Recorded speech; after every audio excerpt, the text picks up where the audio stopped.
예수님이 구원의 왕으로 세상에 오시고 그분이 나귀 새끼를 타시고 예루살렘에 입성하실 것이라는 예언입니다.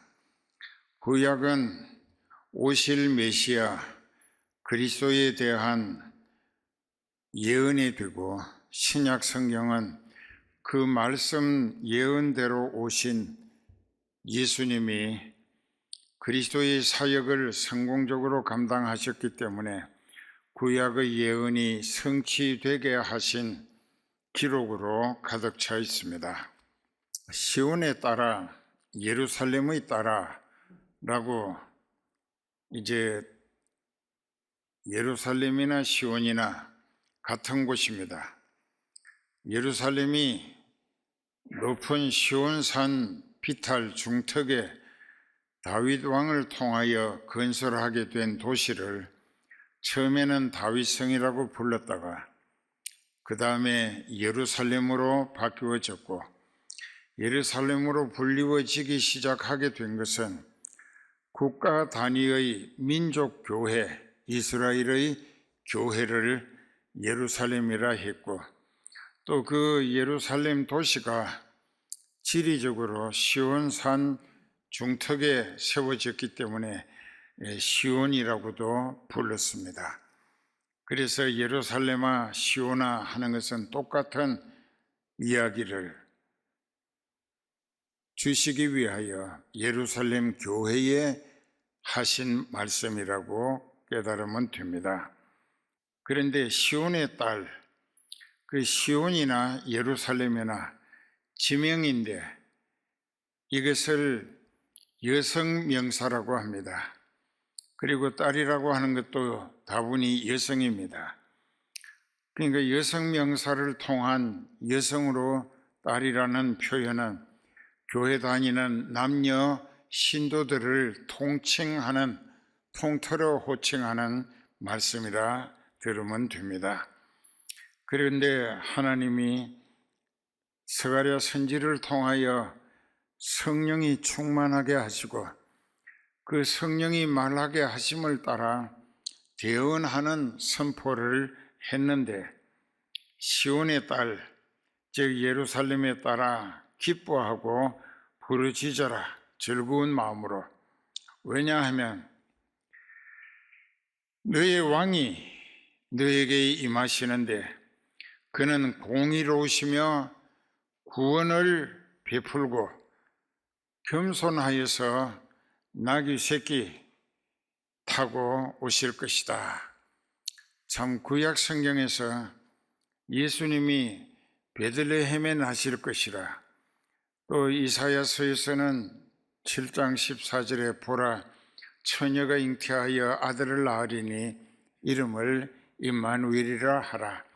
그가 나무에 달려 못 박혀 피 흘리며 죽임당할 것인데 그를 쳐다보고 또 알아보고 믿어져서 회개하는 사람은 다 구원을 얻으리라.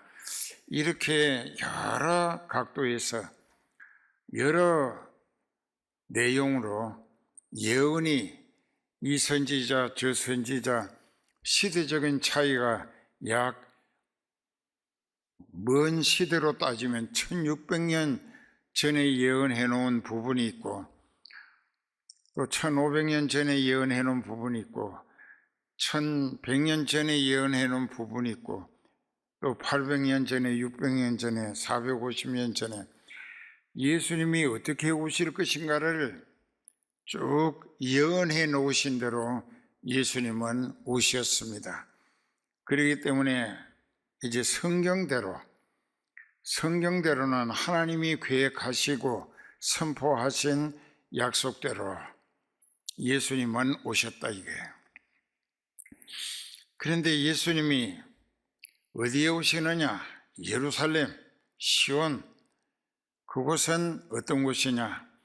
민족 단위로 이스라엘이라는 국가민족의 교회를 말하는 것입니다. 예루살렘은 그 말씀의 뜻이, 제루살렘 하는 말의 뜻은 하나님이 함께 하시는 평화의 도성이라는 뜻입니다.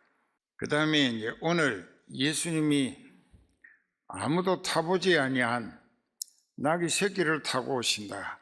그 오시는 목적을 두 가지로 설명하고 있습니다. 첫째 한 가지는 하나님의 공식적 의를 실현하기 위해 오셨고, 그 공식적인 의를 실현하심으로 자기가 희생양이 되셔서 죄악에 찌들어 마귀에게 사로잡히고 지옥계로 끌려가는 택한 백성들을 예수님이 대신 벌받아 주신 구속의 은혜가 깨달아지고 믿어지고, 그래서 회개가 서둘러 나와서 철저히 회개하고 죄를 용서받으면 그 사람에게 천국 갈 간절한 믿음이 고백될 때에 하나님은 그에게 성령을 보내주셔서 성령이 그 사람으로 하여금 예수님을 더 깊이 알게 하고 더 전적으로 믿으시게 하고, 그래서 말씀에 순종하며 성령에 이끌려서 천국으로 데려가게 하기 위해 성령이 오신다는 것입니다. 이 성령을 받지 못한 사람은 천국에 갈 수가 없습니다. 그래서 예수님이 공의를 행하신다. 그게 무슨 뜻이냐? 하나님이 지옥 가고 있는 마귀에게 코가 꿰여서 지옥으로 끌려가고 있는 그 인생을 하나님이 택하시고 불쌍히 여기심으로 천국 오게 해주고 싶어 하실 때에 그저 하나님의 창조하신 주권과 또 권능으로 얼마든지 그 사람을 천국 갈 수 있도록 하실 수 있는데, 하나님은 공의로우신 하나님이시기 때문에 그 공의로우신 하나님은 죄인을 그대로 천국에 데려갈 수는 없다. 이건 불의한 방법이라. 그러면 그 사람이 죄 먼저 어떤 희생을 통하여 회개시키고 죄를 용서받게 해서 믿음으로 의로워진 자격을 갖추게 해 주시고, 그 다음에 그가 천국 오기를 너무나 간절히 갈망한다면 그 사람에게 성령을 보내셔서 그 성령으로 하여금 천국에 데리고 오도록 하시기로 하신 것이 하나님의 공의였는데, 근데 다른 무엇으로는 그 사람의 죄를 영원히 용서받게 할 대책이 없어. 죄 없이 세상에 왔어야 한다. 아담의 원죄를 피하여 왔어야 하고, 또 그 원죄를 피하여 온 그 사람이 자기 평생의 죄를 짓지 아니한 죄 없는 의로운 사람이라야 다른 택함 받은 모든 사람들의 죄를 그 사람이 대신 책임지고 대속해 주실 수 있다. 이것이 하나님의 공의야. 이것도 신학교 가면 배우는데 못 배우고 목사 된 사람도 많다고. 그렇기 때문에 이것이 하나님의 공의라. 하나님은 공적인 의를 반드시 자기 아들, 하나님이니까 아들도 하나님이에요. 그 성자 하나님, 예수 하나님이 죄가 없다 이게. 그러니까는 아담의 원죄를 피하여 세상에 나게 하시기 위해 속죄 제를 드리게 하는 마리아가 자기가 낳을 아들을 통하여 십자가 희생을 통한 대속의 은혜로 영원히 의롭게 해 주실 구약 성경의 약속을 믿어서 짐승의 피로 속죄제를 계속 드려왔다고. 그 속죄제의 효과는 예수님이 십자가에 못 박혀서 피 흘리며 다 이루었다 하시고 죽어주시기까지만 심판이 보류되게 하는 효과만 있었다. 이게 구약시대의 짐승의 피는 그것이 곧 임시 심판을 연기시키는 보류하게 하는 역할뿐이었어요.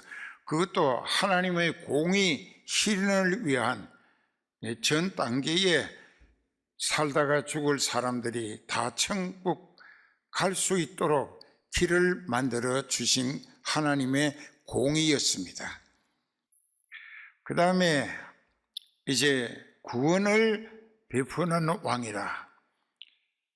사도행전 4장 12절에 성령이 충만한 베드로가 제사장들과 장로들, 서기관들과 바리새인들 전부 마귀에게 충성하는 마귀 앞제비들이에요. 유대교라고 하는 교회의 지도급 인물들인데 몽땅 다 마귀 앞제비예요. 그들이 예수님을 전하지 말라고, 예수님의 이름으로 기도해서 병 고치는 일도 하지 말라고, 귀신 쫓아내는 일도 하지 말라고, 이거야말로 완전히 마귀 앞집이다. 그때 베드로가 성령이 말하게 하심을 따라 다른 이로서는 구원을 얻을 수 없나니 천하 인간에게 구원 얻을 만한 다른 이름을 우리에게 주신 일이 없음이라. 즉 예수님을 믿지 않고서는 구원 얻어 천국 갈 다른 길이 없다. 이게 어떤 이름도 없고 대책이 없다. 이게 Only must be believed to Jesus Christ. 단지 예수 그리스도를 믿음으로만 회개하고 죄를 용서받아 성령 받아야 성령이 이끌려 천국 갈 수 있다. 성령은 하늘에서 구원 얻은 성도들을 데려가 주시기 위해 오셨다. 그 말씀이에요. 그래서 구원을 베푸실 왕이시라. 그 예수님이 십자가 대속의 희생으로 예수님을 믿음으로 죄를 용서받고 회개해서 용서받고 성령 받아 천국 갈 수 있는 길을 열어주셨다. 요한복음 14장 6절에 예수께서 가라사대 내가 곧 길이요 진리요 생명이니 I am the way, the truth, and the life라. 그러니까 내가 길이고 진리고 생명이다. 그런 나를, 그 길을 통과하지 않고는 하나님께 갈 자가 없다. 없는 거예요. 그래서 예수님은 구원의 왕으로 구원시켜서 자기 백성이 되게 하고 자기 백성들의 왕이 되실 뿐이다. 이게 그래서 구원의 왕이라고 그렇게 오늘 시온에 따라 크게 기뻐할지어다, 예루살렘에 따라 즐거이 부를지어다. 보라, 너의 왕이 네게 임하실 때에 그는 공의를 행하시고 구원을 베푸실 분이고 겸손하여 나귀를 타고 너희에게 임하실 것이다. 나귀 새끼. 자, 그래서 이제 예수님이 그 나귀를 타시게 됩니다. 많은 사람들이 예수님의 이적 기사의 초자연적인 능력에 로마 제국으로부터 예수님의 능력이면 해방시키고 독립국가를 이루어서 예수님이 왕이 되시면 뭐 의사도 필요 없고 약국도 필요 없고 그저 농사 짓는데 필요 없고 예수님이 기적의 떡, 신비의 떡으로 또 생선도 2마리 가지고 기도하면 그저 5,000명 남자 20살에서 60살까지 5,000명이면 20세 미만의 남녀와 또 20살에서 60세까지의 여자 그리고 60세 이상 된 남녀 15,000명쯤 됐다. 이게 거기 가봐서 굉장히 넓어 잔디밭이. 지금은 거기에 알몬드 농장이 돼 있더라고요. 그러면 이제 여기에서 우리도 깨달아, 유대인들의 예수님의 능력에 대한 기대가 자기네들의 입장을 위한 욕심으로 이스라엘의 왕이 되어주길 기대했던 거예요. 그래서 예수님의 그 같은 무한하신 능력, 불가능이 없는 올마이티 갓, 전능하신 능력으로 로마 제국을 물리치고 해방과 독립국가를 이루어서 자기 백성이 이스라엘을 일 안 해도 배불리 좋은 것으로 먹고 고기도 먹고 떡도 먹고 그저 매일 신나게 놀기만 하면 되도록 왕이 되달라고 전체가 다 나와서 예수님을 영접하는 대대적인 환영을 했습니다. 여기 이제 그 말씀이 나와요. 그런데 제자들도 상당히 고무됐어요. 누가 묻거든 주가 쓰시겠다 하라. 즉시 보내줄 것이라.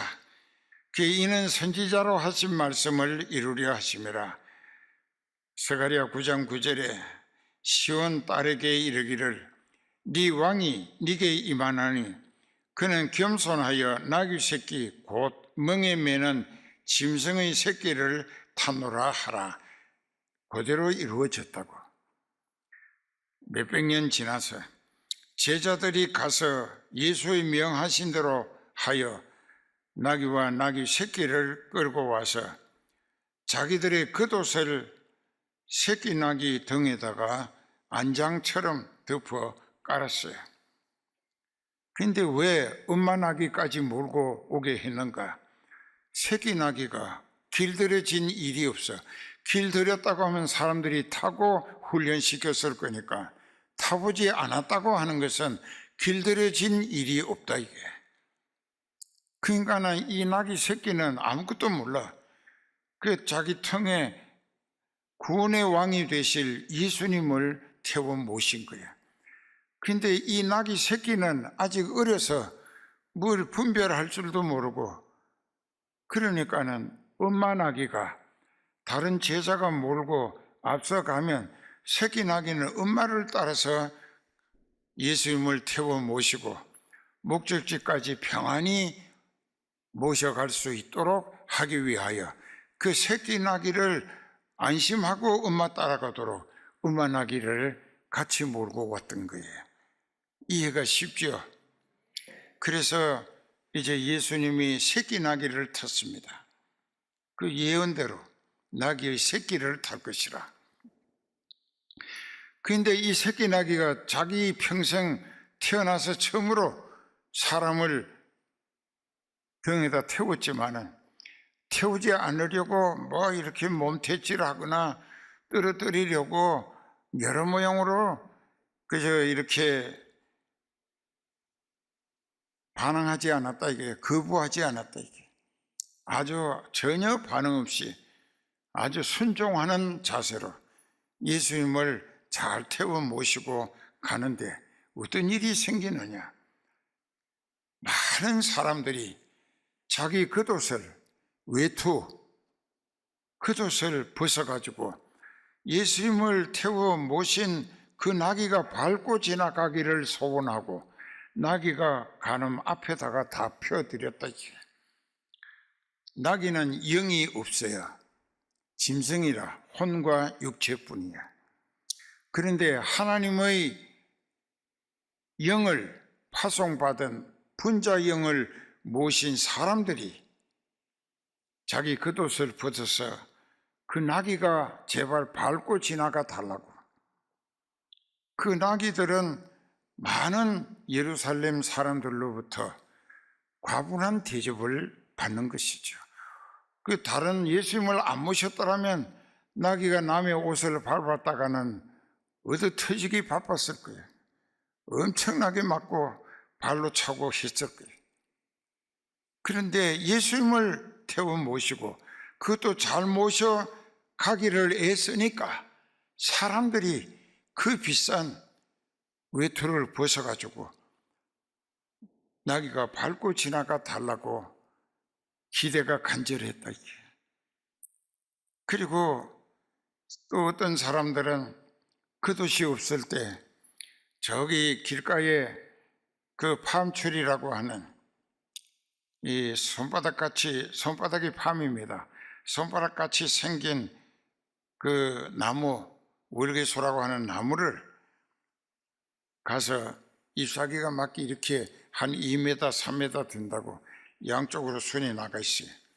이게 팜추리라고 그래. 그 가지를 쳐가지고 그 나귀가 밟고 지나가도록 길에다가 펴줬다 이게. 그 인간은 옛날부터 구약시대서부터 왕이 새로 등극해가지고 왕으로 시무하기 시작할 때 그 왕이 하얀 말을 탑니다. 백색 말을 타고 이제 왕궁을 향하여 성문에서부터 들어갈 때에 그 모든 백성들이 왕을 존경하고 기대하고 환영하는 최고의 표시가 이 나무 가지를, 그 나무 가지를, 팜추리 나무 가지를 베어다가 그 나귀가 말이 밟고 왕궁까지 가도록 환영의 정성 어린 표시가 바로 그 나무 펴드리는 것이었습니다.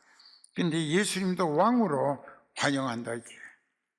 정치적 왕으로 그들의 입장에서. 그러니까 이 나귀로서는 최고의 대접을 받는 거예요. 어느 나귀도 사람들로부터 겉옷을 펴주며 밟고 지나가 달라.